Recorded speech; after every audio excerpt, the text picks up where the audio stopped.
Hello and welcome. I'm Leigh-Ann Gerrans and you're watching W News, broadcasting live from the Al Arabiya headquarters. These are our top stories. President Trump announces a travel ban for 12 countries to keep America safe. China's Xi Jinping holds a telephone call with the US president following months of trade war threats. Meanwhile, the German Chancellor arrives at the White House for his first in-person meeting with Donald Trump. And the US Defense Secretary puts pressure on NATO allies to commit to an increase in defense spending.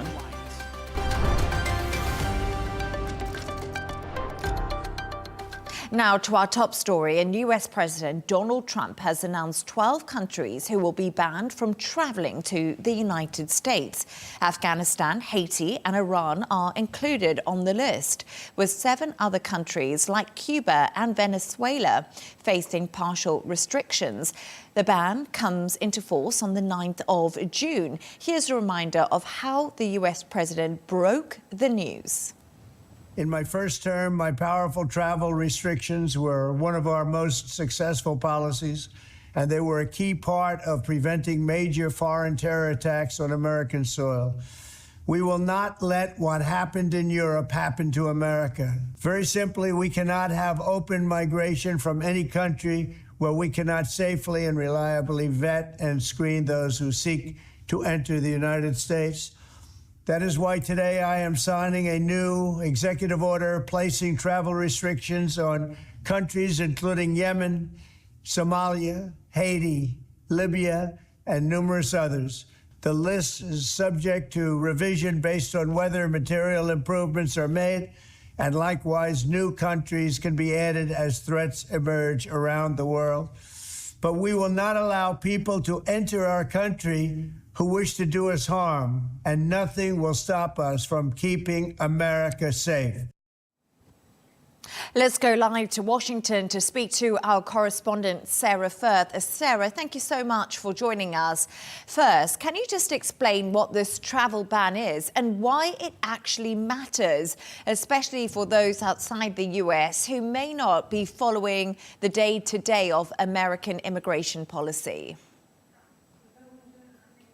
Yes, well, this is a sweeping travel ban that President Trump has signed. June 9th, it's going to be in place. And Leigh-Ann, let's just run you through the countries that are on that banned list so viewers know exactly what this is about. You've got on that banned list Afghanistan, Myanmar, Chad, Congo, Sudan, Eritrea, Haiti, Iran, Libya, Somalia, Equatorial Guinea and Yemen. So 12 countries on that banned list. You've also got another 7 countries facing a partial ban. Those are Burundi, Cuba, Laos, Sierra Leone, Togo, Turkmenistan and Venezuela. Now, coming into effect on June 9th, what the White House is saying is, look, these, they call it common sense restrictions aimed at protecting Americans from foreign nationals who could be a threat. But critics here, Leigh-Ann, are saying that this is a repeat of what we saw in President Trump's first term in office in 2007, when he brought in then a travel ban that was dubbed the Muslim ban. That received widespread criticism. There was a lot of controversy, a lot of legal challenges. People saying this is essentially the Trump travel ban 2.0, but this time more targeted, much more politically calculated, and much, much less likely to be walked back in the same way that we saw the previous travel ban.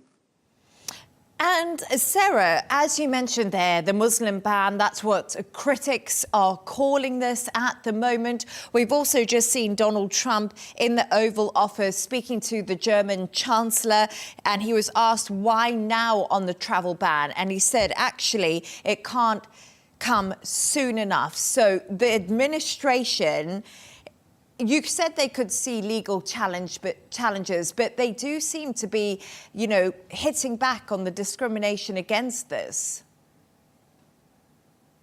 Yes, and President Trump speaking, you know, this was announced quite late on Wednesday, so this is the first time just now as that he is speaking to reporters and being questioned in that Oval Office meeting as he meets the German Chancellor, but being asked, of course, about this very controversial travel ban that's already receiving, alarm bells ringing internationally, and already receiving some pushback from some of the countries on that list, like Venezuela. It is interesting, you're right, the timing of this. Now, in a social media video, President Trump himself alluded to the attack that took place. He mentioned it in Boulder, Colorado. Now, in that instance, it was reported that it was an Egyptian national who had overstayed a tourist visa. And interestingly, of course, Leigh-Ann, Egypt not on either of the lists, either the banned list or the partial ban list. But we do know that of those countries that are involved, it is going to include people who would be wanting to get tourist visas, for example. But what the White House is saying is, look, it's not just a quick response to what happened in Colorado. This has been in the pipeline pretty much since day one of the administration. We know that President Trump had ordered Homeland Security, his Director of National Intelligence, to go away and look at some of the countries that they say citizens of pose a risk to the United States' national security. So they're saying, look, this is about countries that perhaps aren't vetting their nationals correctly and therefore potentially posing a threat to national security. They're framing this very much as a national security issue. Because of what happened in Colorado, they're saying this was pushed up the agenda, but it has been in the pipeline for some time. And actually, we can see that whereas the travel ban back in 2017 seemed very rushed, there was a lot of chaos, there was a lot of legal challenges that saw countries getting crossed off and added back on. Whereas in this case, what we're hearing from some legal experts I've been speaking to is this is much more watertight. So the countries on that list, it's going to be interesting to hear as the president is questioned at the meeting he's taking part in now and throughout the day over whether there is going to be any leeway for some of those countries and the citizens of those countries to appeal this potentially, because you've got organisations, refugee organisations, aid organisations, warning about the human impact of this, with the likes of Oxfam coming out and saying this is a chilling return, they say, to policies of fear, discrimination and division. And actually, Sarah, interestingly enough, we saw Donald Trump being asked in that Oval Office meeting about Egypt not being on the list from a reporter. And he says Egypt has things under control. So that is something that he has replied with. But Sarah, I also just wanted to get your thoughts quickly on the exemption of things like people participating in the Olympics, which will be taking place in 2028. Yes, Leigh-Ann, really important to note the exemptions. You're absolutely right. Those exemptions including diplomats travelling on valid non-immigrant visas.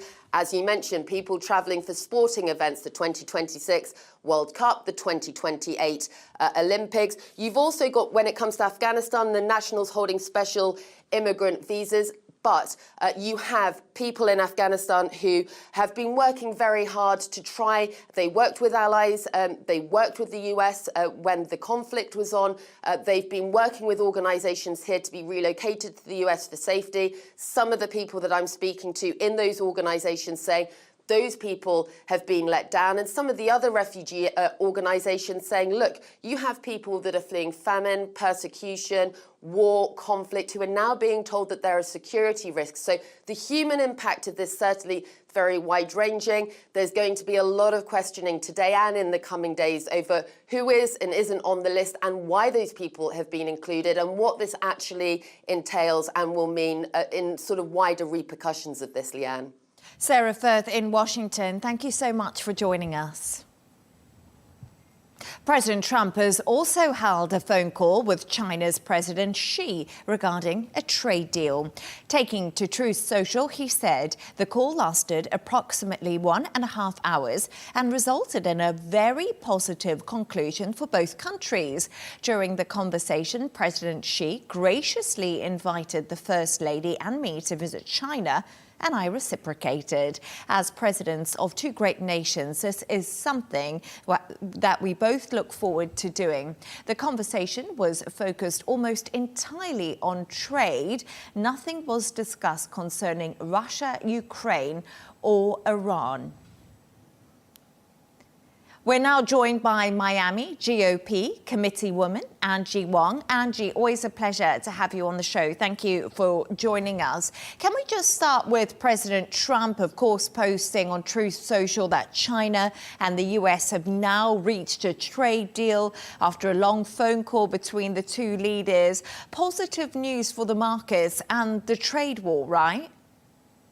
Yes, this is the news that we've all been waiting for the two presidents to have that phone call and to work out a trade deal. And President Trump loves this because he loves that he can pick up a phone and call President Xi to work this out. And now the U.S. markets have responded very favorably. We're in the green. And I think now it's been a sigh of relief for a lot of investors as well as business owners who weren't really sure what was going on. We still had freight hanging around the Pacific Ocean, not knowing whether or not it should dock on U.S. soil due to these trade tariffs that were put onto place. So now that we know that there's been a long phone call, it's been very favorable, very positive, as President Trump put on Truth Social, and with the added bonus that the Chinese president invited the First Lady and the president to his home country and vice versa. I mean, these are all great signs.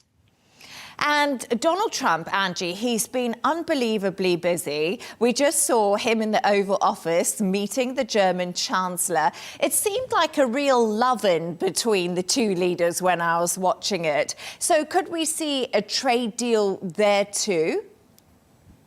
You know, President Trump is really enjoying his second term. You can see he's a lot more at ease. You can see him dealing with a lot more of the foreign issues that he didn't deal with in his first administration. He's dealing with this with a lot more grace and a lot more relationship building, it seems. So I think you're going to see a lot of trade deals everywhere. And ultimately, that's who he is. He is the art of the deal president. He doesn't want war. He wants all the wars in the world to stop. He thinks everyone can win if he can just make that deal with them. And if we just move on to another story, Trump has banned citizens from 12 countries from entering the US, saying we don't want them. Was this announcement a surprise or just a repeat of his first term in office? Well, in the U.S., there's been a lot of news about domestic terror attacks by foreign nationals of late. This is just the latest one. As your former reporter just said, there was another attack coming out of Colorado. And we've also been seeing it on university campuses as well. A lot of the instigators are foreign nationals, those who've overstayed their visas, those who came on foreign student visas, etc. So President Trump, all he wants is to properly vet anyone coming into the United States, whether they're students or tourists or potential employees for a U.S. company. And that's what he is asking for. Unfortunately, a lot of the host countries are not vetting properly or giving the right documentation for these visas to come through. And so he's starting from square one. Okay, let's vet them properly. Let's allow people in slowly. We're certainly going to see the effects of the summer travel season here in the U.S. I think a lot of people are a little bit more reserved to come to the U.S. because of all these bans, but they are necessary for national security interests. But just like the 2017 ban, is it likely this new one will end up in court? And in 2017, in order to get it through, Angie, we saw the bill watered down significantly. How is the Trump administration going to pass this and make sure it goes through exactly as the president wishes? Right. Remember, our Supreme Court back in the first Trump administration allowed for Trump to hold these bans based on national security concerns.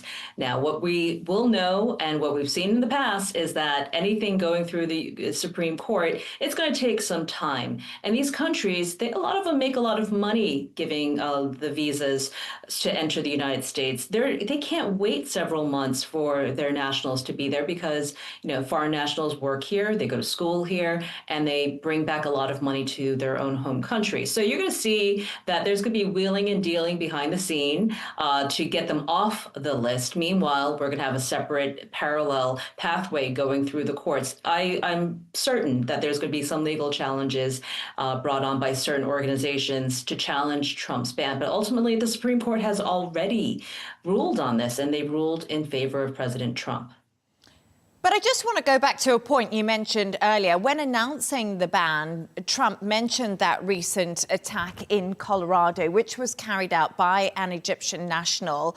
But Egypt is just not on the list, which is actually, Angie, a little bit perplexing. Yeah, I wish I had the good answer to that. Clearly, the Secretary of State and all those involved feel that Egypt is vetting nationals coming into the U.S. properly. Otherwise, he would have included that on the list. I am scratching my head a little bit because of the recent event that happened in Colorado involving an Egyptian national. So at the moment, Egypt is clear. Egyptian citizens are welcome to come. That may change. Everything changes in the Trump administration every 20 minutes. So we'll keep an eye on that one. I know, Angie, and we've got to keep up with it all, don't we? It feels like it's been a really busy 24 hours. There's been a lot going on. But just back, every day. Yeah, every day. Just one quick thing I want to talk to you about. The Democrats actually claim Trump's travel ban is just a distraction so his spending bill can get through Congress. We've seen Musk really attack the spending bill too. Do you agree with this analysis? Because like I just said, and we just said, everything changes every 20 minutes. Yeah, I mean, Washington is the spin room. So, look, President Trump is looking forward to receiving his spending bill and the big, beautiful bill on his desk by July 4th.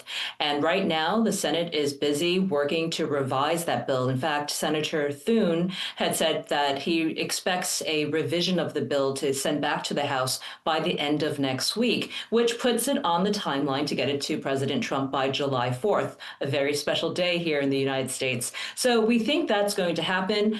Right now, senators are raising their hands, making their asks so that they can get what they need for their own constituencies. Senator Thune has already said he's ready to make those deals. President Trump is also picking up the phones behind the scenes, working with the senators to make sure that this bill passes. At the moment, this is just what happens in Washington. Democrats can call it a distraction all they want with the foreign visa bannings, but ultimately, I think President Trump's going to get both because he really knows how to play all angles from this point forward. And just before I let you go, just something very quick I picked up in the Oval Office chat that he was having with the German Chancellor. And do you think it was right that the former President Joe Biden was using auto pen, Angie?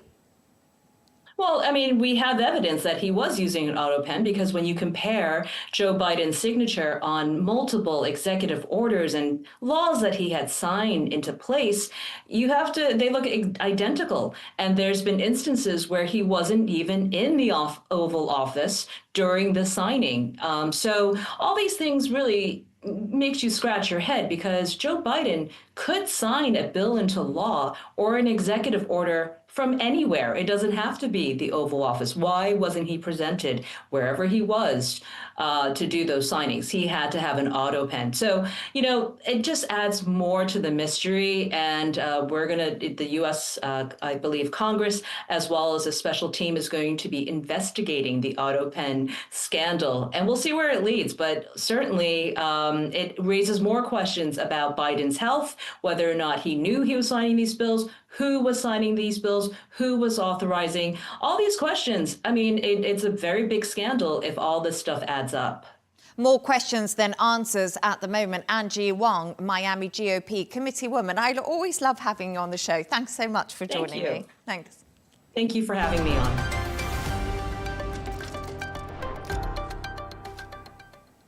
The German Chancellor has arrived at the White House for his first in-person meeting with President Trump. Ahead of the meeting, Merz said he's looking forward to speaking to the US president, pointing to their very good relationship. So far, here's what they had to say inside the Oval Office just a few minutes earlier. Well, first of all, I'm glad to meet because I've been dealing with the Chancellor, and he's a very good man to deal with. He's difficult, I would say. Can I say that? It's a positive. Go ahead. You wouldn't want me to say you're easy, right? No. Yeah, he's a very great representative of Germany. I think all we want is just going to have a good relationship. The rest will just sort of follow very easily. We'll have a good trade deal. I mean, I guess that will be mostly determined by the European Union, but you're a very big part of that, so you'll be involved. But we'll end up hopefully with a trade deal, or we'll do something, you know, we'll do the tariffs. I mean, I'm okay with the tariffs, or we make a deal with the trade, and I guess that's what we're discussing now. Yeah. Let's get the thoughts of Berlin-based journalist James Jackson. James, we just had a clip there of Merz and Trump. Of course, they are chatting in the Oval Office. And I just wanted to say to you, it appeared like a little bit of a love-in. They were very complimentary of each other. They absolutely were. I think you can see that there's immediately a much better rapport between Donald Trump, President, and Chancellor Friedrich Merz than there was between Trump and his predecessor and long-term rival, Angela Merkel.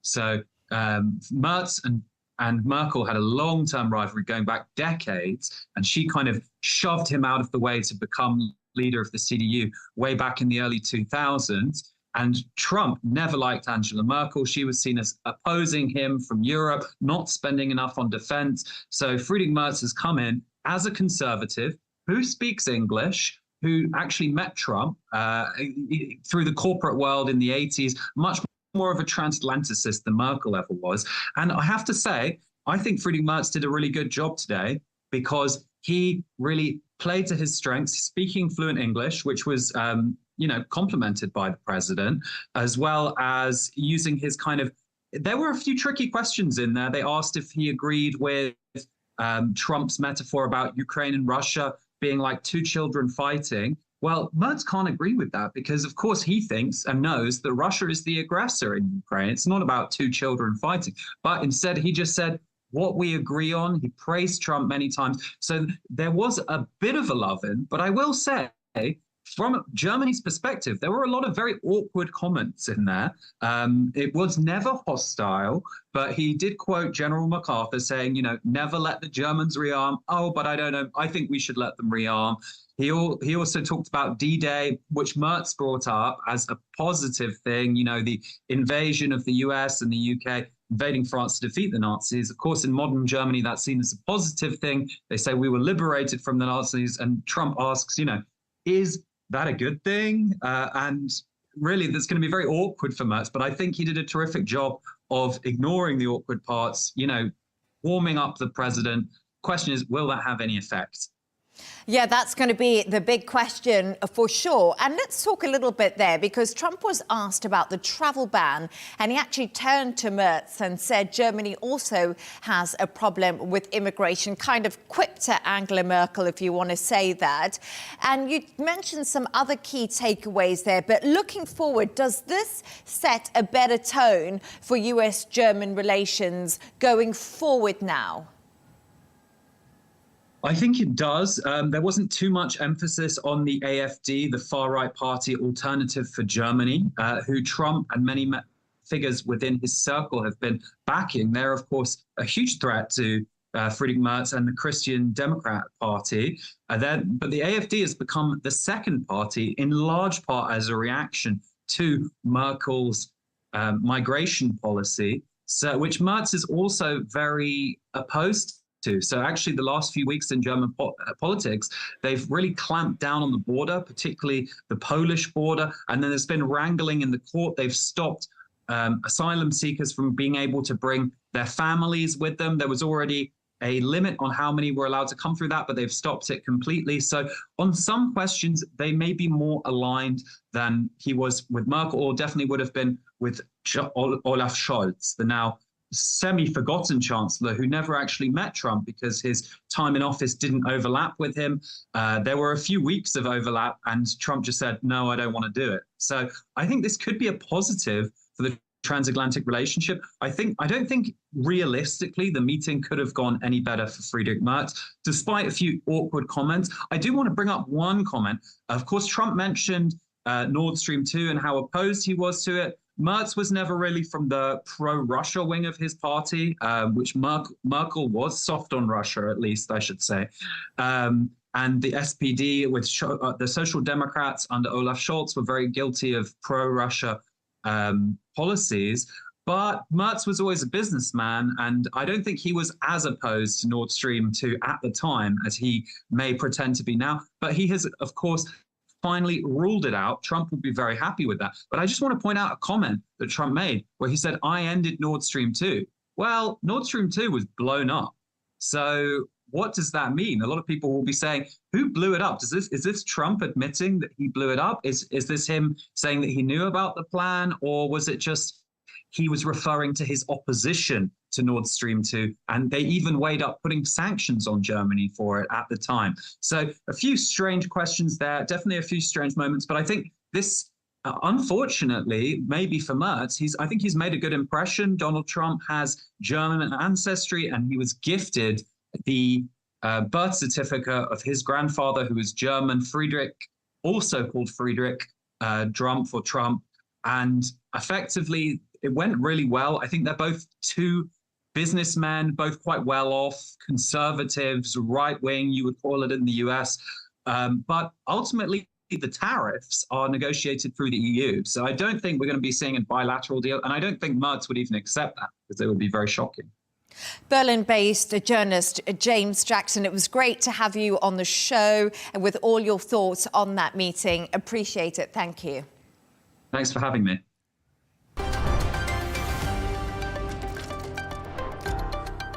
US Secretary of Defense Pete Hegseth is in Brussels today, attending meetings with his NATO counterparts. The US has called on NATO allies to spend 5% of their GDP on defense, above the current target of 2%. Speaking to reporters, Hegseth said he felt confident that members of the alliance would agree to the boost in spending ahead of the NATO summit, which is happening later this month. Take a listen. To be an alliance, you got to be more than flags. You got to be formations. You got to be more than conferences. You need to be combat-ready capabilities.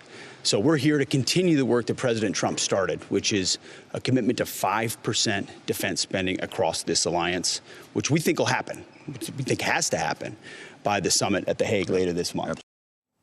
I'm now joined by former Deputy Assistant Secretary of Defense for European and NATO Policy, Jim Townsend. Jim, a pleasure to have you on the show. Thank you for joining us. So we just heard there the US has doubled down on 5% defense spending for NATO members. Pete Hegseth says allies have to step up. Do you agree? Well, I do agree. And I think we have to also understand that the 5% is actually made up of two parts. 3.5% is actually going to go towards weapons.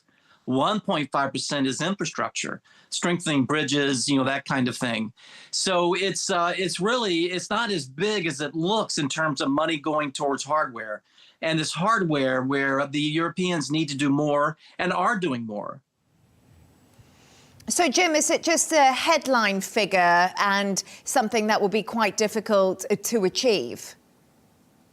Well, it's a headline figure for sure. It's a goal. And it was Donald Trump, I think, who threw that figure out without a whole lot of science behind it. But what's missing, and we don't know what this will be yet, and that's the time frame.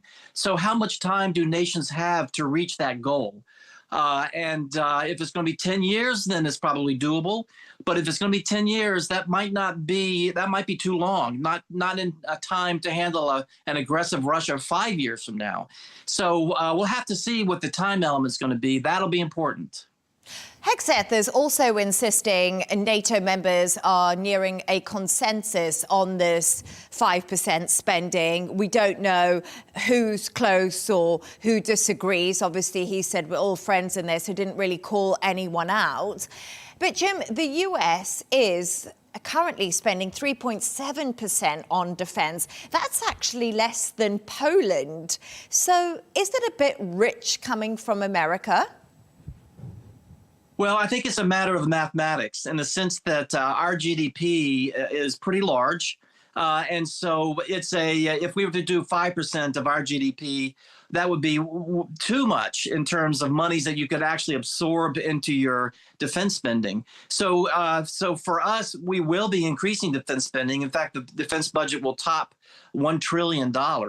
And so that's something that's important to keep in mind. And also, some countries have been in a deeper hole in terms of their defense capabilities than the U.S. is. So for Poland, for instance, right on the border with Russia, they've got a lot of makeup to do to get their forces to where they need to be. And so spending 5% by Poland is probably more critical than for the U.S. What happens if NATO countries do not fulfill this target? Will the US withdraw support from Ukraine or leave NATO altogether, possibly? Well, that's a great question. And, we're not going to know for a while whether nations have actually reached those goals. I think it's easy for politicians to agree at a summit to a figure like 5% or 3.5. It's easy to say yes to that because they know that it's not on their watch when that has to be met. It'll be down the road a bit. And so it's someone else's problem. And so we really won't know whether nations are meeting that spending or not for a couple of budget years. And so we're going to have to wait and see. But if we do see that nations are just not reaching that critical, goal in terms of defense spending, there'll be a lot of harsh language coming out of the White House, no matter who's in the White House at that time, because there's a great feeling, whether Democrat or Republican, frankly, that Europe has got to do more, particularly if the U.S. begins to pull some of its forces out of Europe to send them to the Indo-Pacific. And Jim, is NATO actually prepared for war? NATO is much better prepared for war now than they were when I was there, or even as long ago as 10 years ago. They are much better prepared in terms of planning, in terms of where forces need to go. They've got NATO has forward deployed forces in the Baltic, Romania, Poland. Nations know now what their assignments will be if war were to break out. And there's a lot of efforts being made by nations to build munitions factories, to build other kinds of high-tech capability like drones and things that they're learning from the war in Ukraine. So NATO is going in the right direction. But do we have enough time? Will they get to where they need to be within the next 5 years or so, which is when a lot of nations think we will need them at their best to handle an aggressive Russia? And that's the question. It's going to be a horse race in terms of timing of getting to where NATO needs to be. Jim Townsend, former Deputy Assistant Secretary of Defence for European and NATO policies. Great to have your insights. Appreciate you. Thank you.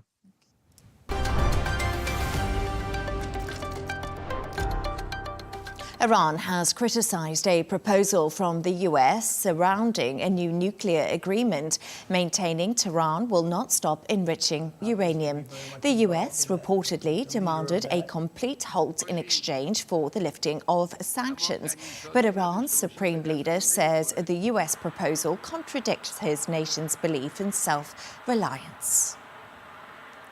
We can now speak to Dr. Sami Nader, Director of Political Sciences at USJ. Thank you so much for joining us, Dr. Sami. Great to have you on the show. So listen, after 5 rounds of talks, several hard-to-bridge issues remain between the US and Iran. What are the main sticking points at the moment? I mean, the main sticking point is the question of enrichment that Iran consider uranium enrichment that Iran consider as its fundamental right, while it's not clear that the U.S. is allowing or accepting Iran to enrich inside Iran.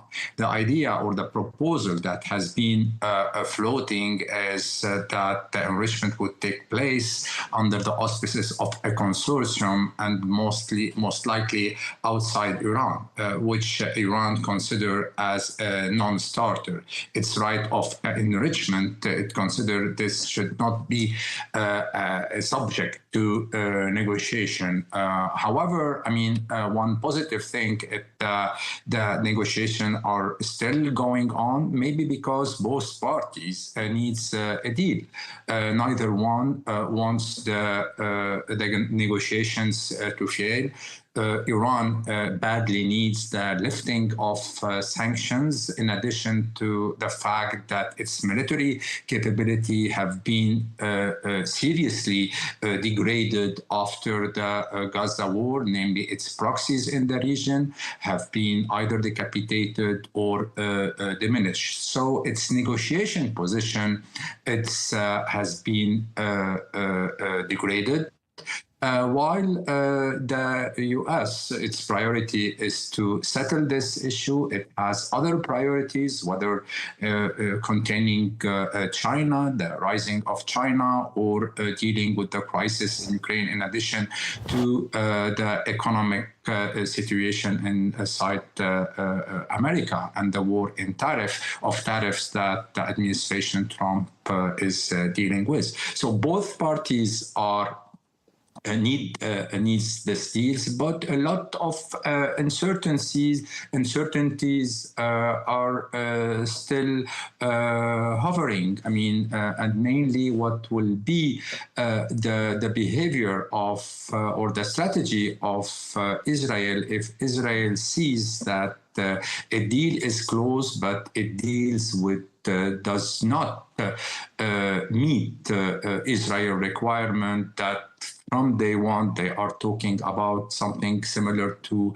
the Libya scenario, meaning that all Iran nuclear capabilities should be dismantled. And once more, this is a non-starter for the Iranian.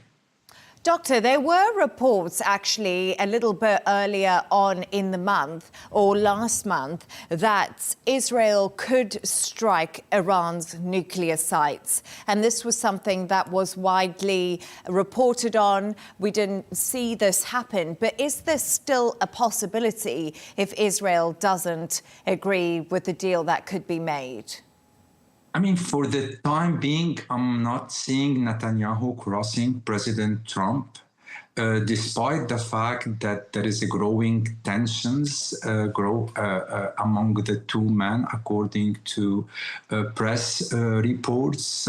And the time is not up for a diplomatic solution. Definitely, Israel allies and Israeli hawks, namely inside America, will try to pressure the American administration in order to get better terms for the deal, in order to get as close as possible to the full dismantling of Iranian nuclear infrastructure inside Iran. But in case they see that no diplomatic solution is in the horizon, they may cross the yellow line and conduct a military operation. It's not sure about that this military operation will definitely deal with the issue. However, it will delay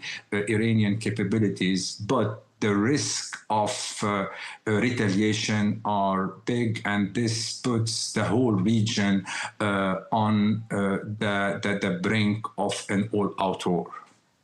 And Dr. Sami, just briefly, last night, Putin and Trump held a phone call. They both appeared to agree that Iran should not have nuclear weapons, but that Russia could be involved in further talks. Now, can Russia help the US reach a deal with Iran?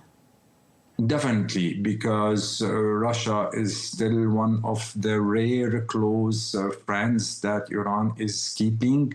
Iran is providing Russia with military equipment, namely drones to be used in Ukraine. One proposal was that this enrichment that we are talking about either will take place in Russia or the current stock of enriched uranium will be kept in Moscow or in Russia.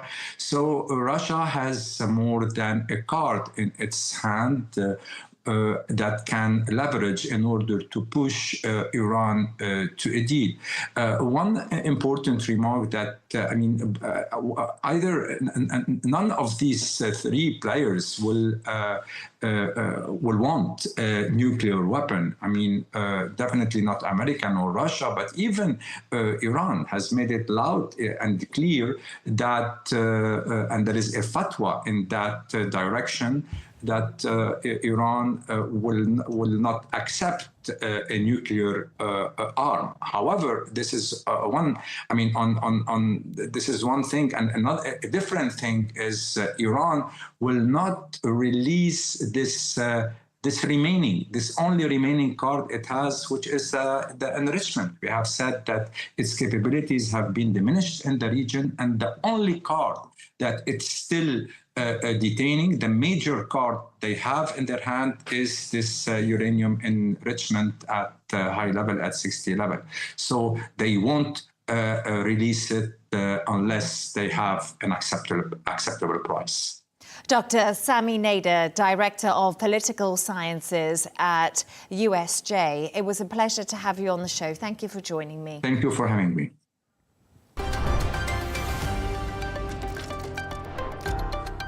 A reminder of our top stories. President Trump announces a travel ban for 12 countries to keep America safe. China's Xi Jinping holds a telephone call with the US president following months of trade war threats. Meanwhile, the German Chancellor arrives at the White House for his first in-person meeting with the US President Donald Trump. And the US Defense Secretary puts pressure on NATO allies to commit to an increase in defense spending.